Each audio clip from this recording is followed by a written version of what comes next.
Shalom amis internautes, merci partout où vous êtes, où vous nous suivez, c'est notre pain dominical. Aujourd'hui le pasteur Willy qui tient ce programme n'est pas ici à cause du confinement, mais nous avons dit que la parole de Dieu devait être universelle. Aujourd'hui c'est le frère Denis qui va vous exhorter. Nous allons nous exhorter ensemble. Et le thème d'aujourd'hui qui a été choisi, c'est « Où est passée la parole de Dieu aujourd'hui ?» Ce simple livre, ces livres que nous avons appelés les Saintes Écritures, le livre qui est décrit comme étant la parole qui inspire, qui instruit, la parole qui corrige. Ces livres, où est-il passé? Aujourd'hui, nous verrons comment la parole de Dieu aujourd'hui, la situation de la parole de Dieu aujourd'hui, ce qui se passe aujourd'hui, à notre temps, était aussi à cette époque-là.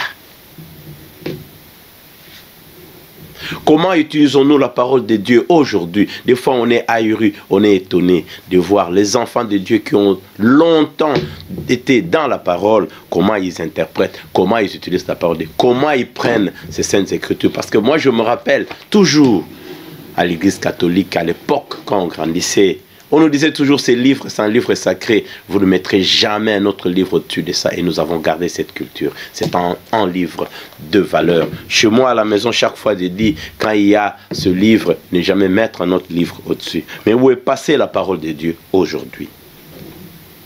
Nous parlerons de la Bible, les Saintes Écritures, aujourd'hui. Prions. Seigneur Jésus, éclaire nos voix. Seigneur Jésus, sois le seul courroie de transmission. Utilise notre frère pour lui-même et pour le peuple de Dieu, afin que tout le monde puisse profiter et te connaître, toi, le vrai Dieu. Nous t'avons ici prié. Au nom de notre Seigneur Jésus-Christ, nous avons dit Amen. Nous allons lire le livre de 1 Samuel 3, 1, 2. 1 Samuel 3, 1, 2. Nous allons lire le livre de 1 Samuel 3, 1, 2.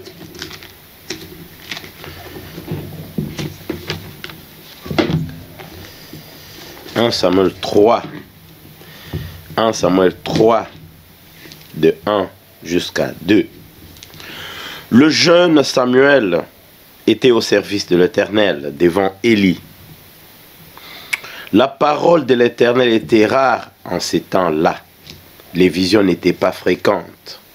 En ce même temps, Élie qui commençait à avoir les yeux troubles et ne pouvait plus voir, était couché à sa place. On nous dit que la parole de Dieu en ce temps-là était rare. Et les visions n'étaient pas fréquentes. Oh, qu'est-ce que nous voyons aujourd'hui? Qu'est-ce qui se passe aujourd'hui? On dit Élie avait des yeux troubles. Élie était couché. C'est lui qui devait entrer et sortir, dire au peuple de Dieu, ainsi dit l'Éternel. On dit de lui, il était aveugle, il était couché. Combien d'enfants de Dieu sont habitués à la parole de Dieu? Aujourd'hui aussi, nous pouvons remarquer, nous pouvons le voir, la parole de Dieu est rare. La vraie parole de Dieu est rare. Oh, combien de fois nous avons suivi dans nos téléviseurs des hommes de Dieu longtemps qui étaient très forts. Là où tout le monde mettait le téléviseur en marche, disait toujours, nous devons suivre ces frères-là. Et aujourd'hui, quand on voit le frère passer d'interview à interview, mais il y a toujours des enfants de Dieu qui le suivent.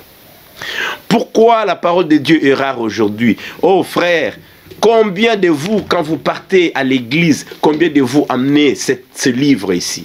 Combien de vous amenez ces livres?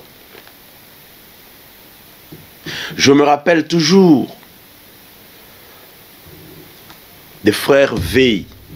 Je l'appelle affectueusement grand frère, apôtre Veil, qui est aujourd'hui au Canada. Il nous disait toujours, frère, Si l'un de mes pasteurs passe devant et lit les Écritures, pas comme c'est écrit dans votre Bible, si vous êtes là, passe et stop. Parce qu'il est très difficile de venir corriger ce que le frère a détruit. Aujourd'hui, on utilise la parole de Dieu pour tout. On dit tout, on fait tout avec la parole de Dieu.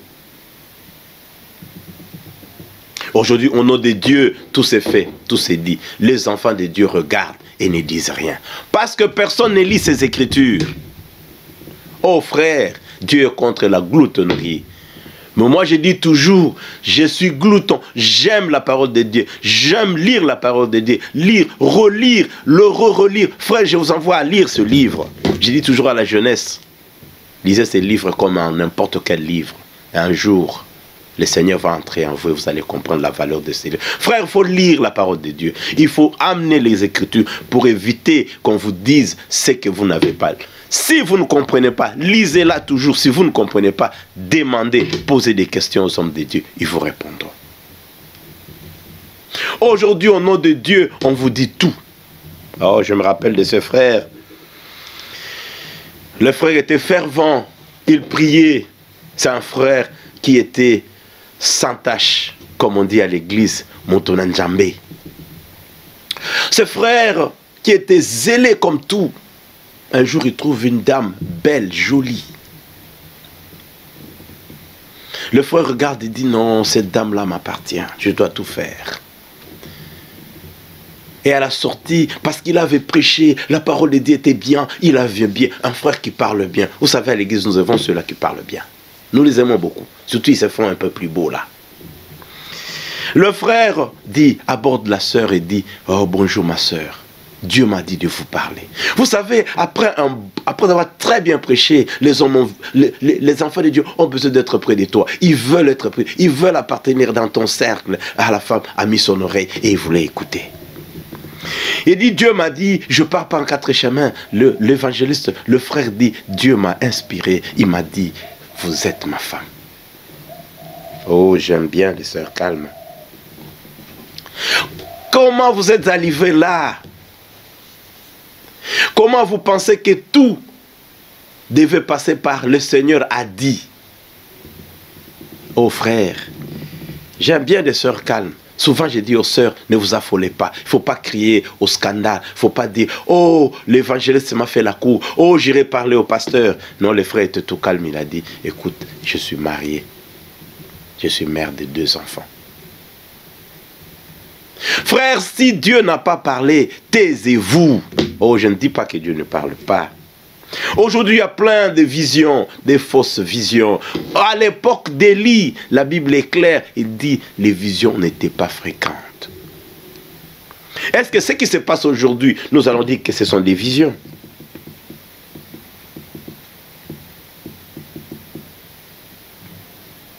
La Bible nous révèle des choses que nous ne pouvons pas trouver ailleurs. Comme c'est écrit sur 2 Timothée 3,16. Quand nous lisons 2 Timothée 3,16, nous n'allons pas lire toute la Bible aujourd'hui, mais 2 Timothée 3,16, nous lirons parce que nous en verrons aussi quelques versets que beaucoup de gens iront lire après.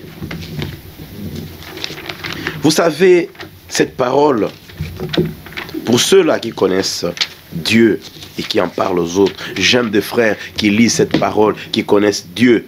Lisez, parce que nous n'avons pas assez de temps, lisez 2 Timothée 3,16. Cette parole ici, c'est extraordinaire. Nous pouvons aller partout.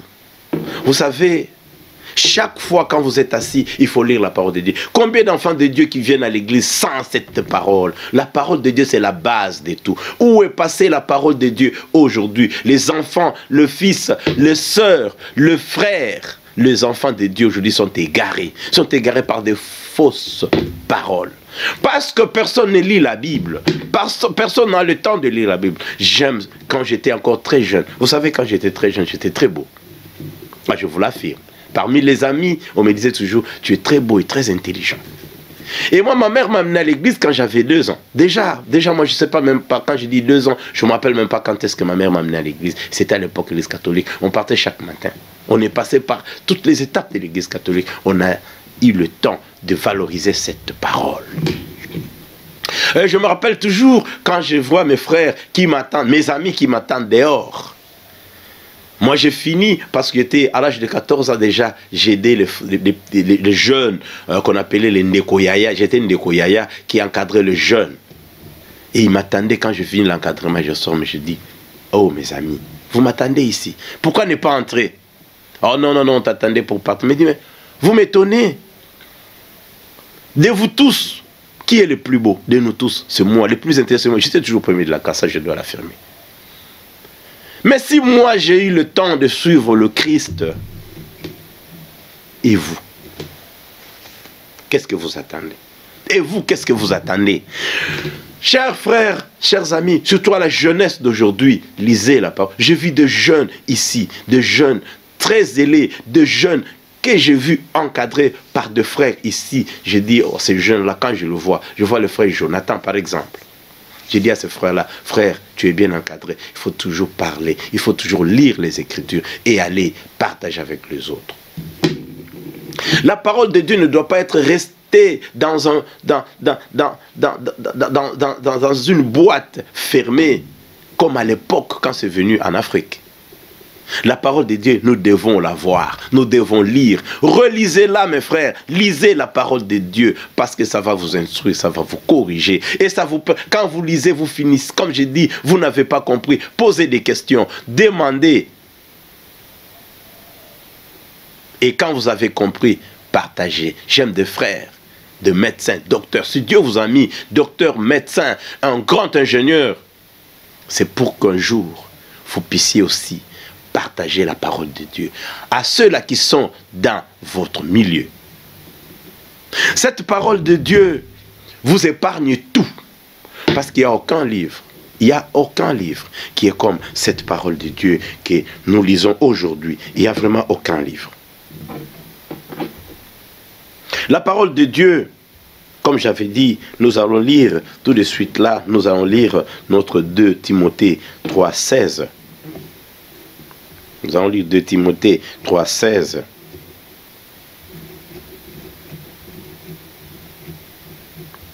Excusez-nous. 2 Timothée 3,16. 3,16 dit quoi?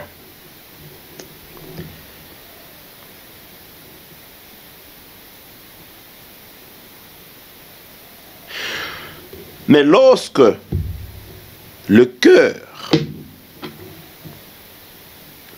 non, pas c'est 3 Timothée, excusez-moi, je lis, je sais pas, 3 Timothée, excusez-moi, 2 Timothée 3, 16, voilà. Toute écriture est inspirée de Dieu et utile pour enseigner, pour convaincre, pour corriger et pour instruire dans la justice. Quand vous lisez cette parole, je dis à la jeunesse ici, surtout la jeunesse de mon pays, la jeunesse congolaise, quand vous lisez cette parole, vous n'avez pas de problème avec aucune autorité de ce pays. Vous n'aurez pas le problème de conduire sans licence, parce que vous allez dire que c'est mauvais. Vous n'aurez pas bu l'alcool, vous enivrer, pour que la licence puisse partir. Un enfant de Dieu qui lit la parole de Dieu est corrigé.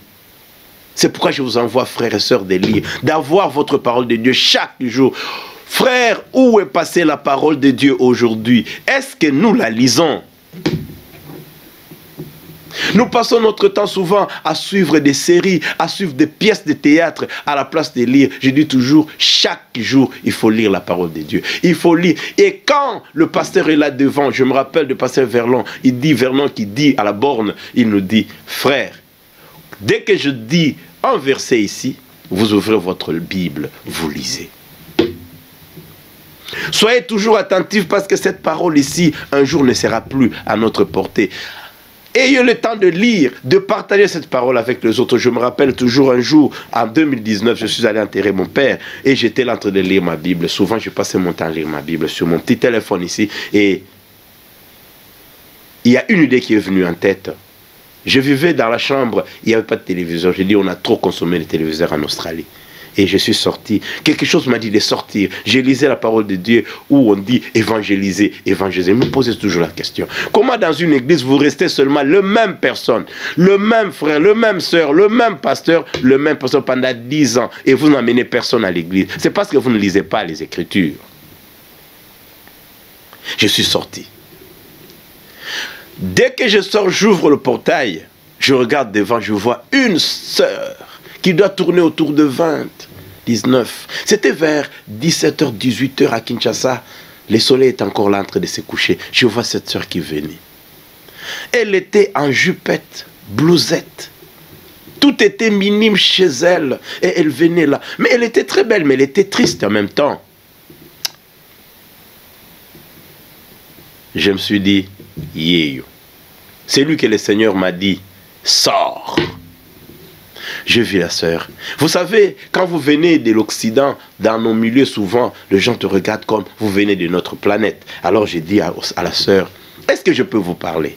Il m'a regardé, il a bien regardé, il a dit non, ça doit être une personne respectable. Il est venu. Je dis, est-ce qu'on peut parler? J'ai dit, vous partez où? Il dit, je ne sais pas là où je pars, je sors tout simplement. J'ai dit, est-ce que tu peux aller avec moi quelque part, nous asseoir? Il a dit oui, j'ai trouvé un homme. Cet homme ici. Elle, dans sa tête, s'est dit, j'ai trouvé un monsieur qui peut-être aujourd'hui changera ma vie, ou qui va m'aimer, qui va me faire la cour. Mais moi, j'avais une autre mission. On était assis. Je vois la sœur qui s'est débrouillée pour s'asseoir. Quand j'ai commencé à lui parler du Seigneur, j'ai dit, tu es belle, tu es très bien. Et tu as l'air intelligente. Tu quittes la maison, tu dis, tu pars nulle part. Non, Dieu savait que tu devais me rencontrer. Je lui dis, le Seigneur veut que tu changes. Est-ce que tu pries? Des fois, je pars à Jean 23. Il dit, est-ce que tu crois en Dieu? Combien de fois tu lis la Bible par jour? Je n'ai jamais lu la Bible. Mais je pars à l'église. Et tu vois ta tenue ici, quelqu'un peut te confondre à une prostituée. Dieu m'a mis à cœur de vous dire aujourd'hui, de vous transformer. Et ce qui va vous transformer, c'est cette parole ici. Vous savez, la sœur m'a dit merci et j'ai pris la Bible, je lui ai remis. On est en communication avec la sœur aujourd'hui. Vous savez quoi? La sœur commence à prêcher aujourd'hui. Malgré qu'il est toujours dans l'église catholique, mais il a donné comme mission de parler aux amis. J'ai dit, si Dieu t'a mis, tu es belle, tu es très bien, intelligente, tu sais parler, parle, partage la parole de Dieu. Les gens qui sont dans ton milieu vont écouter et ils vont se transformer. C'est ça la mission que Dieu a mis dans la tête de tout croyant. Ce n'est pas la mission seulement du pasteur. Vous partez dans une église, vous croyez et le Seigneur vous parle. Vous lisez la Bible, vous lisez, vous apprenez les Écritures. Vous devenez gourmand de ces Écritures. Vous devez sortir. Vous devez dire aux autres, venez, voici ce que moi j'ai appris. Voici ce que la parole de Dieu a fait de moi. La parole de Dieu corrige et instruit. Ne restez pas là en train de gober tout. Aujourd'hui, des faux prophètes sont là. Quand vous ne lisez pas les Écritures, vous partez. On dit dans l'ancien temps, en ces temps-là, la parole de Dieu était rare. Effectivement, la parole, la vraie, aujourd'hui est rare. Aujourd'hui, ce sont des spectacles. Vous verrez un pasteur et il est en train de s'amuser devant le peuple de Dieu. Et vous voyez, quand je regarde souvent, c'est l'une des rares cas, j'ai envie de donner un coup à un frère. J'ai envie de donner un coup à un pasteur. Je dis, tu mens.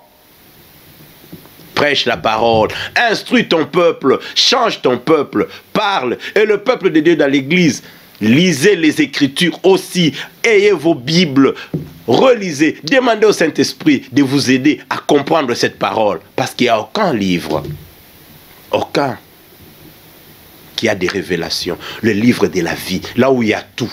Vous savez, pour finir, je suis aussi écrivain. J'écris des romans, des livres politiques. Mais un jour, j'étais devant l'audience de 150 personnes, c'était à Zurich, à l'université de Zurich. J'étais invité, il y a 3-4 ans passés. On m'a posé la question, après avoir fini les 25 minutes, on m'a posé la question, d'où trouves-tu tes inspirations? Et je leur ai dit, j'ai eu le courage de dire la Bible. Parce que dans ce milieu-là, on ne parle pas de la Bible. Vous savez, frère, la Bible me donne beaucoup d'inspiration. Tout ce que j'écris vient de ces livres ici. Tout passera. Les maisons, l'argent, tous vos abracadabras que vous parlez, toutes vos révélations, tout ce que vous voyez, tout toutes les prophéties passeront, mais la simple parole de Dieu demeurera et restera. C'est simple cette parole de Dieu. C'est pourquoi, frère, je vous envoie chaque fois à méditer la parole de Dieu, à lire la parole de Dieu. La jeunesse, lisez la parole de Dieu, relisez. Les hommes de Dieu, enseignez la parole de Dieu plutôt que faire des tralala à l'église. Enseignez cette parole. On a besoin de cette parole aujourd'hui, la vraie, parce qu'il y a trop de faux.